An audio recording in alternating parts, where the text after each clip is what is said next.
पढ़ी पढ़ी भारी विरक्त लगे। अरे हे आज पर हम पुओ बहु घर को फेरी थांदे जाय देखे से राजू बोटा कौन करूची। राजू बो ओ राजू बो कुआडे गला मां? ओहो एते जने काई पार्टी करछ सुने। अरे आसियो बोली कहितला आसियो ना नाही जे अरे तू केमिति कहली तारा अरे रसियो बसे तू ता कोन अछि आके थिले टिके भलो होई थांदा काहे की के जानी दिल्ली दिन होला मो देह तो जमा भलो लागुनी भाबुछी मोर डायबिटीज और ब्लड प्रेशर को बढ़ी जाई। ए रोग विषय रे आगुरु किछि कहिलनि काहेकी रोग को अवहेला करी निजे तो जहा कष्ट पाइबो अन्य को भी कष्ट दबो। ओहो राजू बाबू तमे सब कथा रे ते व्यस्त काहे हे पड़छ कहिला तू तो कहितला आसियो बोली आसीथिले मते नै डाक्टर पाखे देखि आने थांदा तार आसीबार कोन ठीक ठिकाना अछि मन हेले आसीबो सेया नुहे तो कोन से न आसिले हम कोन बा करि परिबा ता पाखरे आम पई चिंता अछि ना अर्थ अछि मुंड को हाथ पाए गला परे को बिना कहार जे हां आजिकल पिलामान ठारू अधिक किछि आशा करिबाटा ही भूल। हां आमर किछि करो कि न करे पछे भलरे थाउ सेति के हम पई यथेष्ट हाउ जहा भगवानकर इच्छा। अच्छा राजू से माने जदि घर को आसीबे सेमानक पई रंधा रंधी करिबा को घरे किछि पनि परिबा अछि ना नाही? घरे आलू प्याज छडा आ किछि नाही। हाउ ताहले मते बैग टानी दियो मु बाजार को जाई माछ आ पनि परिबा दिले नै आसे नहले एते दिन पर पुआ को हमर घर को फेरुचंदी तांकु ए आलू प्याज रे रंधा रंधी करि खाया को दबो ना कोन? नाही नाही तमे जाई परिबनी तमे परा एबे कहूतिला तम देह भल लागुनी बोले आ देह खराब रे जीव केहिति। ओहो राजू बो जहा हेले भी मते ही जिबा को पड़िबो मु नगले किए अछि जे जीव कहिला।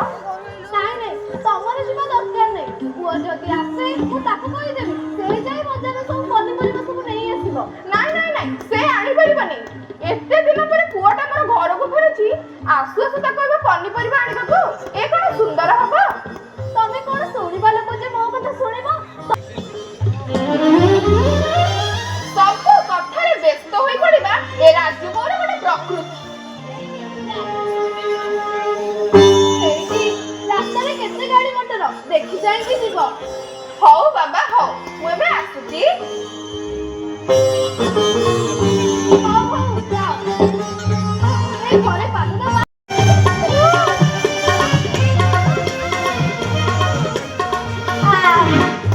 आलो राजू ए राजू आलो घरे अछटी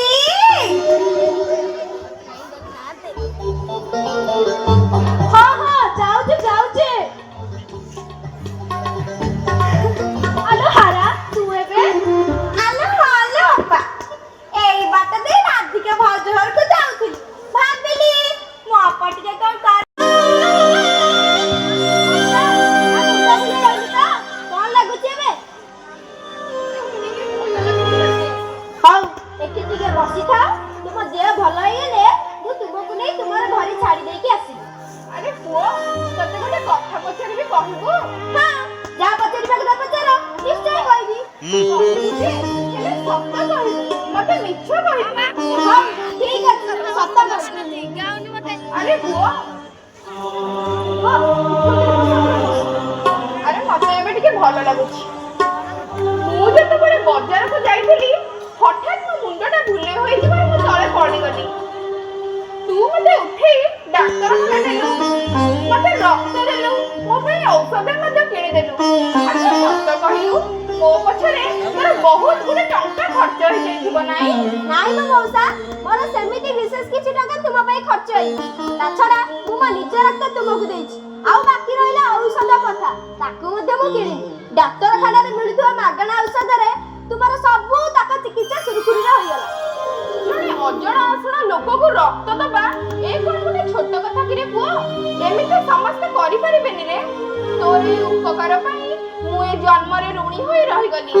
हां मौसा हम एमिति के भाबु छथि कहले ता छडा आपण मो बापा का परी अजय असहाय बुढ़ा बुढ़ी को कोन साहाय्य करबा हम परी युवक माने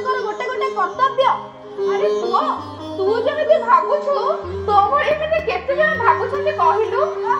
ମଉସା ସେ କଥା ଆପଣ ଛାଡ଼ିଲେ, ଆପଣ ଆଗେ କହିଲେ ଏମିତି ଏକା ଏକୁଟିଆ ବଜାରକୁ ଆସିବାର ଉଦ୍ଦେଶ୍ୟଟା କ'ଣ?